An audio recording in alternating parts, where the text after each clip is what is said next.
Oscar Bevis for the Stomping Ground, powered by Wow Hydrate and available on his own. Peter Fury joins me. Peter, just seen Ibrahim in the ring. Tell us what you saw tonight from a performance like that. Obviously early doors, and I guess he's learning on the job. But what did you make of those rounds that we saw? Yeah, I thought the first two rounds was excellent. The second two, I didn't rate him. Because he switched off in there, and he not that he was under any threat or he was winning the fight outright. There was no problem, but he just stopped taking instruction, and he was looking for solid single shots, and he just stood still in there. So the second two rounds he was loading up. Yeah. But this is part of the learning process, so he'll go back and hopefully he'll start correcting them. But he's a fabulous young talent, this Kohler. Do you map out the whole year when you've got a fight like that? I know you'll want activity for him, and that will help his progression moving forward. But do you map out the whole year, or do you kind of do it chunk by chunk? How do you progress this next year to 18 months for someone like Ibrahim? That's the job for his manager, which is right there.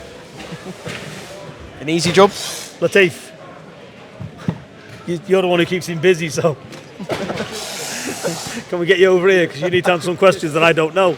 First and foremost, big thank you for Peter, because Peter's put a lot of work into Ibrahim, going up there twice a day, and obviously giving the time, and not only that time, the mentoring. They were crying out to get this fight before Ramadan. Obviously we've got Ramadan coming in March, so we'll be away for a March. Then after that there's a 3-fight promotional deal which we've got. I think between Peter and Ibrahim, they say that I'm planning it out, but we work as a team, and hopefully, God willingly, we're looking at maybe getting him out maybe another 4 times by the end of the year, and then taking him with people like Ibrahim Kohler. I mean people, because that's the colour of how he fights is he needs to be busy all the time. But the thing as well is he's only young, and he's learning and he's learning and he's learning. As Peter said, I think we were quite impressed with the first couple of rounds, and he switched off a little bit in the third round, and the fourth round he just came back a little bit. But it's all a learning curve, and he's, for me, one of the best trainers in the country, in the world for me. And with that knowledge what Peter's got and the mentoring, I think within the 18 months we should be crying out for maybe a title. There's one thing we're going to do is we're not going to rush him. We understand that at that weight division as well, he's not the most easiest person to match. But there's a lot more to come from Ibrahim Kohler, and I think Peter will admit that what you see in the gym, he hasn't actually pushed it into the ring on fight night. So there is a lot more to come from Ibrahim Kohler. Latif, thank you very much. And I want to say, it sounds like you've done yourself a disservice, Peter. He said it's a team effort. So It is a team effort. Sounds like you've done yourself a disservice. 3 badges now for this. Okay. You know, this man has put so much time, and there's one thing you cannot put a price on his time. You know, from his family, and giving it all to Ibrahim and his boxers. You'll never meet a person like this. And I'm not saying because he's my mate, I'm saying it because he's a genuine, nice guy in boxing. Ah, lovely. That's it. 5. Pay me. That's the one. I was going to say, I'll deal you after. You just slipped something in the back pocket there. Yeah, you know, don't you? No, it wasn't slippy. I had my hand up my arm. Right, fucking say something. No, sorry, man. Yeah, you know, don't you? Yeah. No, really impressive performance, like you said, in the first half of the fight, and looking to see where things go. Just on a couple of other bits of boxing news, I know it was just mentioned in another interview, but Savannah put a statement up, kind of an update. I saw her at the press conference in London, a massive all-women's card. She was the head of the first all-women's card, but she won't be fighting in London on March 7th. Just anything you can tell us on that? Yeah, it's very disappointing that I can't get to the Royal Albert Hall, because I quite like it. I take the family there every year and do skating on ice or whatever it is. I watch and you wanted to go for some boxing? And I watch the Christmas carols as well there, so I definitely felt like going there for sure. But look, it's boxing, it's one of them things, and Savannah's an undisputed world champion, so she'll get her opportunity as and when it comes up. Yeah.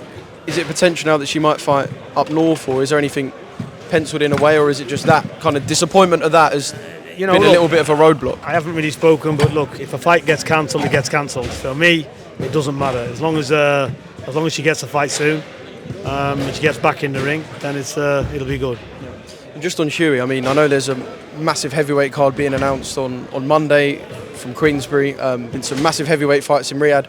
I feel like there's a hole there to be filled. Can we expect a date or an announcement anytime soon with Hugh? Yeah, definitely. We're trying to make a fight for Hughie. I've said April, early May, and that's it. Is there anyone you got your eye on specifically, or a route even that you might have your eye on? Or? It's more or less what we can get at this time. So let's see. His team's working on it, and hopefully we'll get him in a good fight. But he'll be busy again this year. He'll have another 3 fights anyway. Have you got a promotional preference when it comes to Hughie? Doesn't matter. I don't look at promotions. I look at the fighters.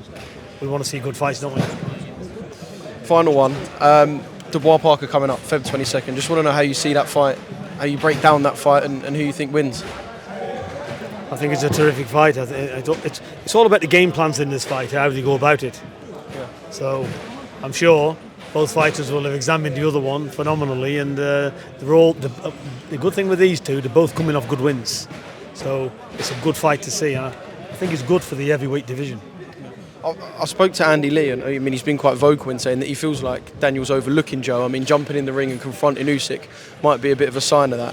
From what you've seen of Daniel, do you believe that? Do you think he's looking at Joe and thinking about what's in the distance? Or? Let's see. It just depends. Can Joe weather the storm early on, keep out of his way and counter his mistakes?